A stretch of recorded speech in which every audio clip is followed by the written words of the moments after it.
मेरा नाम गौरव है और मैं नौकरी की तलाश में शहर आया था। बहुत तलाश करने के बाद मुझे एक सेठ जी के घर ड्राइवर की नौकरी मिली। हालांकि मैं काम पढ़ा लिखा था पर गाड़ियां चलाने का शौक मुझे काफ़ी सालों से था। सेठ जी व्यापार के कामों से ज़्यादातर घर से बाहर ही रहा करते थे, क्योंकि उनका काम ही कुछ ऐसा था।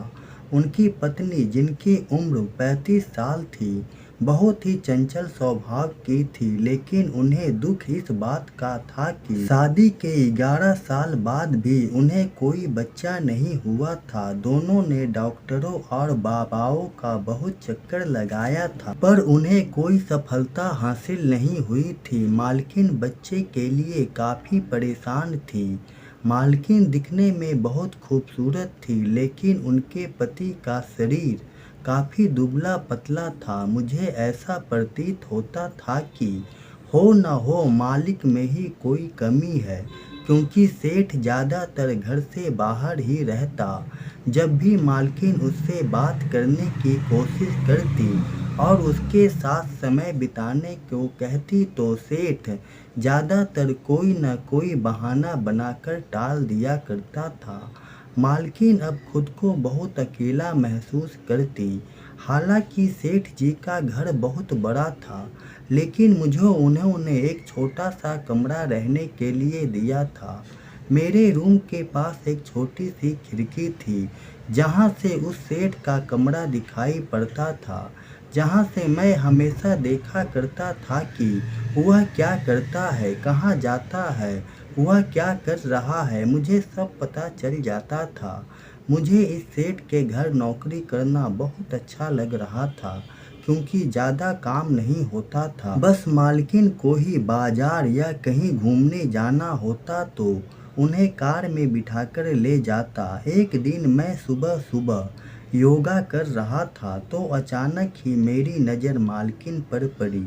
वह मुझे खिड़की से झांक कर मेरी तरफ ही देख रही थी। मैंने थोड़ा नज़रअंदाज कर दिया। फिर दूसरे दिन भी वही वाकया हुआ।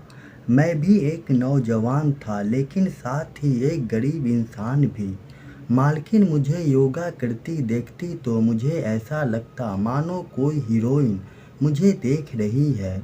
मुझे भी अच्छा लगता। मालकिन अब जब भी कार में बैठकर बाहर घूमने जाती तो मेरी जमकर तारीफ करती और मुझसे खूब बातें करती। धीरे धीरे वह कार की आगे वाली सीट पर बैठती। इससे मुझे काफ़ी घबराहट होती थी, लेकिन मैं उनका नौकर था, भला क्या करता। उनके स्वभाव में भी काफ़ी बदलाव सा आ गया था। कभी शॉपिंग करते वक्त मेरे लिए कपड़े तो कभी कोई सामान मेरे लिए खरीद लेती। एक दिन खाना खाकर मैं अपने कमरे में लेटा था, तभी मालकिन मेरे कमरे में आई। उनके हाथों में एक गिलास था जो कि जूस से भरा हुआ था।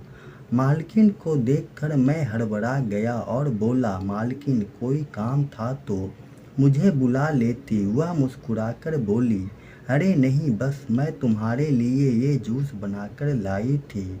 तुम सारा दिन इतना काम करते हो, लो पी लो, इससे तुम्हें काफ़ी एनर्जी मिलेगी।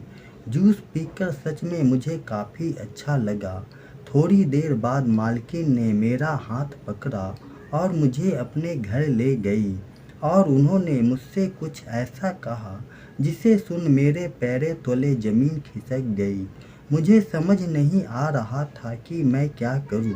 इसलिए मैंने मालकिन से कहा, मुझे इस काम के लिए कुछ टाइम चाहिए, क्योंकि आप मालिक हैं और मैं नौकर। अगर सेठ जी को इसकी भनक लगी तो वह मुझे नहीं छोड़ेंगे। फिर मालकिन मेरे पास आई और कहा, तुम चिंता मत करो, तुम्हें कोई परेशानी नहीं होगी, तुम मेरी जिम्मेदारी हो। इस बात से मुझे कुछ तसल्ली हुई, और इस तरह मालकिन ने बड़ी ही चालाकी के साथ अपना काम मुझसे निकलवा लिया। जब सेठ जी को ये मालूम पड़ा कि उसकी पत्नी गर्भवती है तो वह बहुत खुश हुए और मुझे बहुत सारा इनाम दिया, क्योंकि मालकिन ने उन्हें एक झूठी कहानी सुनाई थी जिसमें मुझे एक जड़ी बूटी का ज्ञान था और मैंने ही वह लाकर मालकिन को दिया था, जिससे उन्हें संतान का सुख प्राप्त हुआ।